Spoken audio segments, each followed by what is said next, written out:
আসসালামু আলাইকুম। আজকে একটা মজার ধাঁধা নিয়ে আপনাদের সামনে উপস্থিত হয়েছি। ধাঁধাটা হলো আপনাদের সামনে আগে বলিনি। একটু ক্যামেরাম্যান দেখান, ওই ভাইকে ধরবো। হ্যাঁ, স্টেশনের ওপর এই যে বই হাতে। আর ধাঁধাটা হলো যে একটা বাসে আগুন ধরেছে। আসুন ওখান যেই পড়ি। আসসালামু আলাইকুম ভাই। ভাইজান কেমন আছেন? আলহামদুলিল্লাহ। ভাইয়ের নাম? মোহাম্মদ সাব্বির রহমান। সাব্বির রহমান।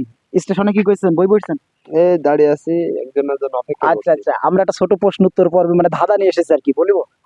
হ্যাঁ অবশ্যই বলেন। ধাঁধাটা হলো একটা বাসে তিনজন শিক্ষক যাচ্ছে এক জায়গায়। এখন বাসটায় আগুন ধরে গেছে। তিনজন শিক্ষক, একজন অঙ্ক পড়ায়, একজন বাংলা স্যার, আর একজন ইংরাজি স্যার। এখন বাসে আগুন ধরে গেছে, বাংলা যে টিচার সে বলছে বাঁচাও বাঁচাও, আর যে ইংরাজি টিচার সে বলছে হেল্প হেল্প।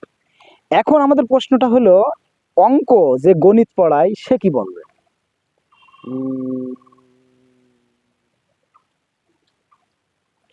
অঙ্ক যে অঙ্ক করায় আর কি, গণিত টিচার, সে ওই সময় কি বলবে?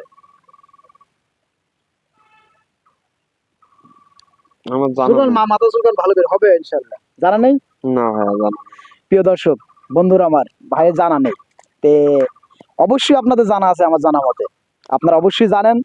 যারা যারা জানেন এবং জানেন অবশ্যই কমেন্ট বক্সে দ্রুত জানিয়ে দিন যে অঙ্ক যে টিচার, গণিত যে টিচার, সে আসলে কি বলবে।